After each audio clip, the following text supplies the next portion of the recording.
स्वच्छंदता से स्वयं बचना चाहता हूँ, बचता हूँ यथाशक्य, तथापि स्वच्छंदता से स्वयं बचना चाहता हूँ, बचता हूँ यथासंभव, और बचना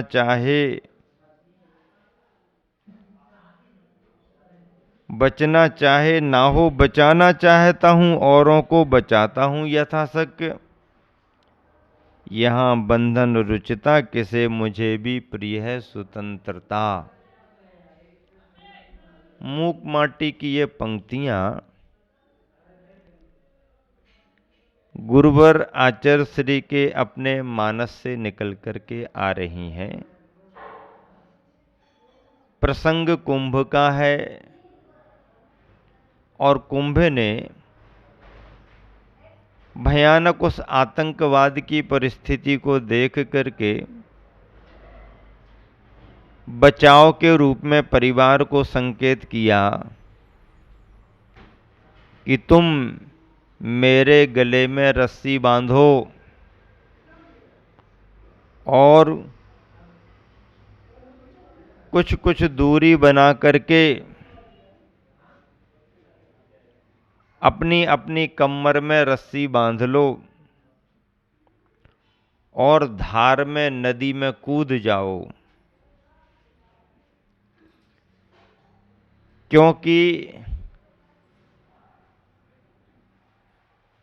जो आक्रमण करने के लिए आ रहे हैं, हिंसा और आतंक फैलाने के लिए आ रहे हैं,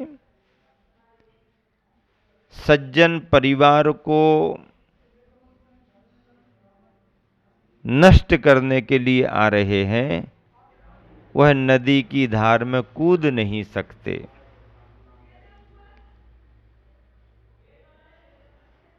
कुंभ ये भी कह रहा है कि देखो, वैसे तो मैं भी बंधना नहीं चाहता हूं और संसार में कोई भी बंधना नहीं चाहता।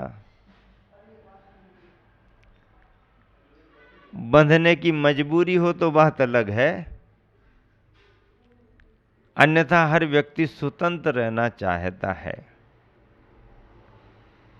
तो कुंभ कह रहा है कि वैसे देखो तो यहां बंधन रुचिता किसे मुझे भी प्रिय है स्वतंत्रता।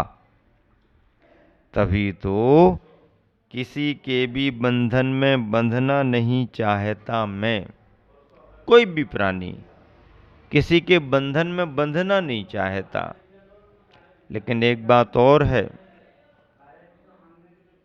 बंधन पराधीनता ही नहीं है, बंधन ऐच्छिक एक मर्यादा है। पराधीनता का अनुभव करते हुए कोई बंधन को स्वीकारे तो उसका बंधन बंधन ही माना जाएगा। लेकिन पराधीनता का अनुभव ना करते हुए अपने जीवन के संरक्षण के लिए, अपने जीवन के रखरखाव के लिए अपनी ही इच्छा से, स्वेच्छा से कोई बंधन को, मर्यादाओं को स्वीकार करता है तो उसका बंधन बंधन नहीं माना जाता, उसके जीवन का अभिनंदन माना जाता है। और इसलिए भारतीय संस्कृति ने चाहे घर में रहने वाला कोई सदस्य हो और चाहे घर को छोड़ने वाला कोई सदस्य हो,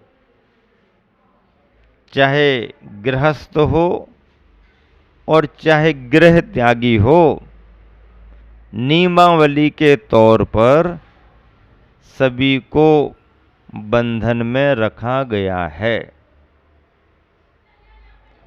सभी की नियमावली है, सभी को मर्यादाओं का विधान है, सभी की अपनी भूमिका के अनुसार आचार संहिता है। और यही आचार्य संहिता, कहें श्रावकाचार, या मूलाचार, यही श्रावक और मुनियों के लिए मर्यादाओं का बंधन माना गया है। कुछ लोग बंधन को अच्छा नहीं मानते,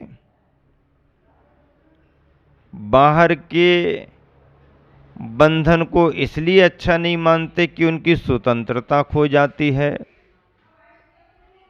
अरे वैसे तो बंधन में कोई भी बंधन ठीक नहीं है। बाहर के बंधन तो छोड़िए, कर्म के बंधन भी ठीक नहीं है।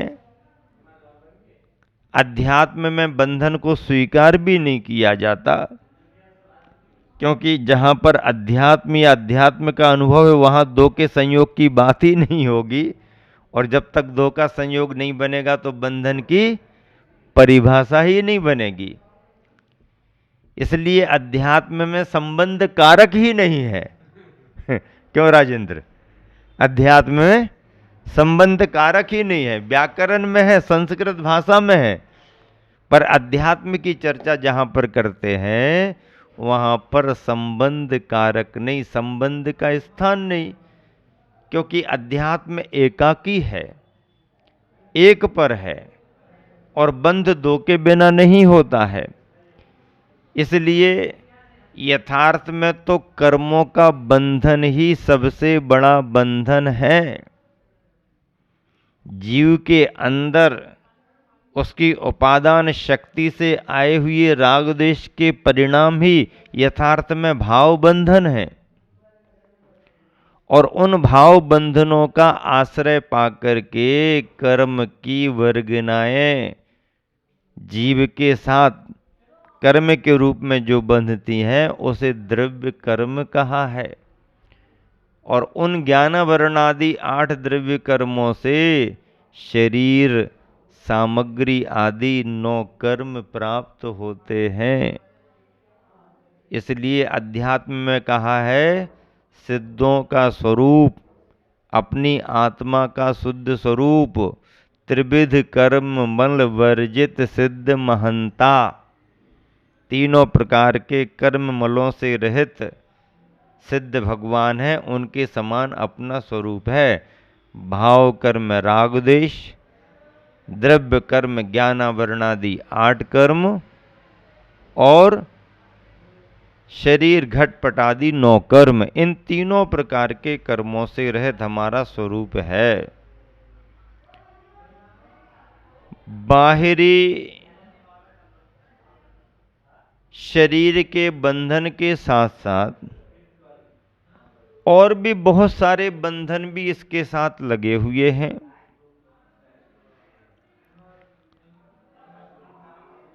पारिवारिक बंधन, सामाजिक बंधन, धार्मिक बंधन आदि आदि, और सभी तरह के बंधनों को स्वीकार करना और उन बंधनों में बंध करके रहना संसार में भटकाने का कारण नहीं, शुभोपयोग के रूप में ग्रहण किए गए नियम संयम आदि व्रतों को भी एक तरह से पुण्याश्रव का कारण होने के कारण बंधन कह दिया गया। शुभ भाव भी बंध कराने वाले हैं। ये बात अलग है कि वह सातिशय पुण्य का बंध कराते हैं, पाप का बंध नहीं कराते हैं, बल्कि हमारे अंदर के शुभ परिणाम, शुभ भाव जो दान पूजा में लगे हुए हैं, स्वाध्याय संयम में लगे हुए हैं, यह शुभ भाव जहाँ सातिशय पुण्य का आश्रय कराते हैं वहीं पर अशुभ कर्मों की निर्जरा में भी कारण बनते हैं। अशुभ कर्म भी हमारा क्षय होता है। वीरसेन आदि आचार्यों ने शुभ और शुद्ध भावों से कर्मों के क्षय की व्यवस्था दी है। कुंद आचार्य महाराज ने भी विभिन्न प्रसंगों में शुद्ध भावों के द्वारा कर्मों की निर्जरा के साथ साथ शुभ भाव को भी कर्म की निर्जरा में कारण कहा है। कोई तर्क करे कि जो भाव पुण्य बंध का कारण है वो भाव पाप क्षय का कारण कैसे बनेंगे? तो आचार्यों ने समाधान दिया। आचार्य अकलंक स्वामी राजवार्तिक में कहते हैं कि जैसे एक ही अग्नि तीन तीन काम करती है। अग्नि कितने काम करती है? तीन काम करती है। एक ही अग्नि से हम तीन प्रकार का उपयोग कर सकते हैं। क्या है तीन प्रकार का उपयोग? अग्नि जलाओ, उजाला हो जाता है, सब दिखने लगता है, एक काम हो गया। अग्नि जलती है, ऊष्मा मिल जाती हमारे लिए, ठंडी दूर हो जाती है, ऊष्मादायी भी है अग्नि। और तीसरा काम क्या है? भोजन को पकाने में। और पका हुआ भोजन यदि आपने कर लिया तो अंदर पचाने में भी कारण बनती है। क्या? पकाने में भी कारण बनती है। और अंदर की जठराग्नि, उसको भी तो अग्नि कहा है ना। तो वह अग्नि भी पके हुए भोजन को पचाने में कारण बनती है। तो अग्नि अग्नि ही है। अग्नि अनेक, एक अग्नि जैसे अनेक कार्यों को करती है, ऐसे ही एक कारण भी अनेक कार्यों को कर सकता है।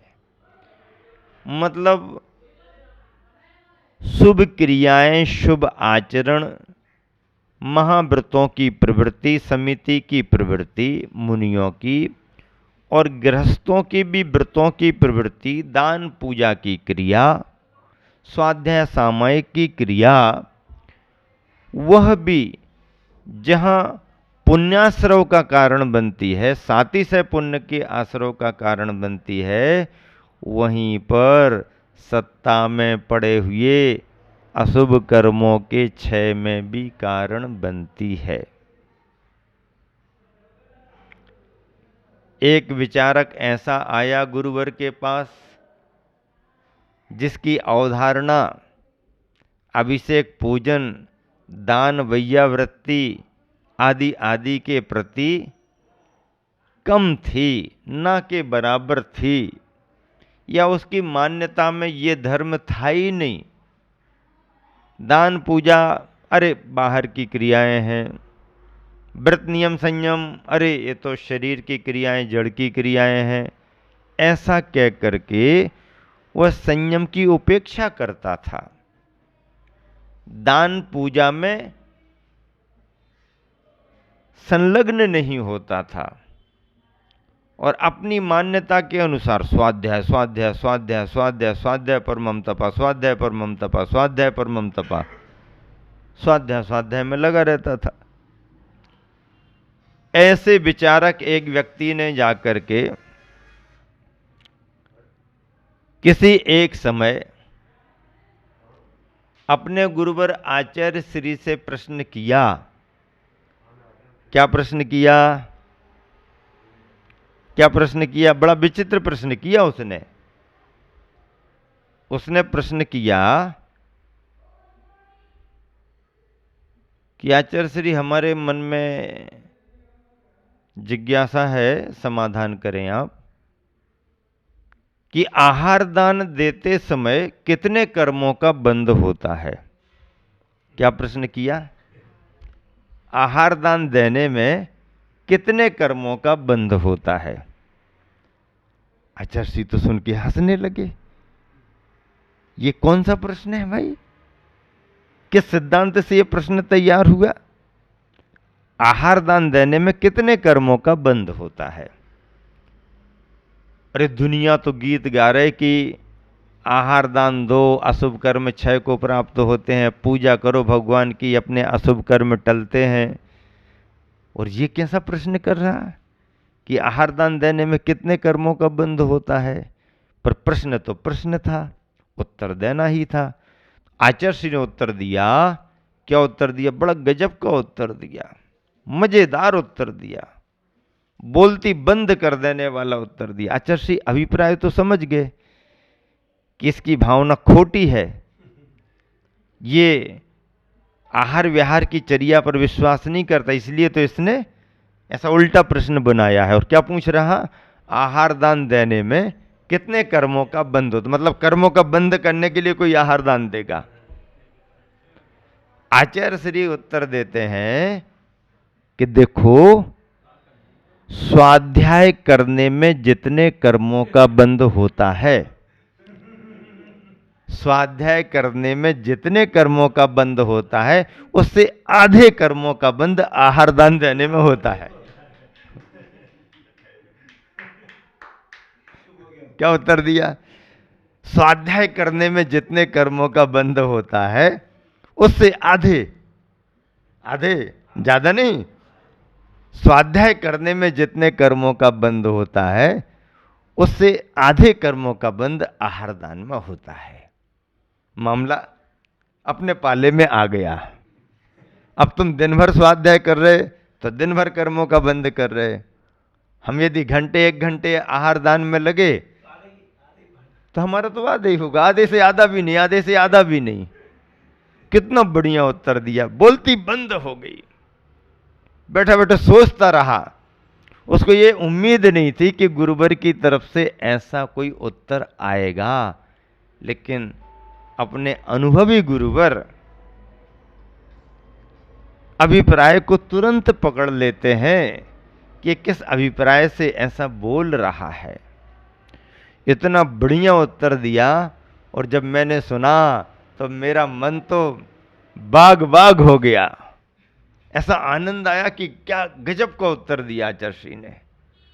मतलब सिद्धांतों की बातें घंटे भर भी बताते, रेफरेंस घंटे भर भी देते, तो भी इतना बड़ा समाधान नहीं होता जितना बड़ा समाधान एक छोटे से उत्तर में हो गया, और सामने वाले के सारे प्रश्न धराशायी हो गए, सामने वाले की बोलती बंद हो गई।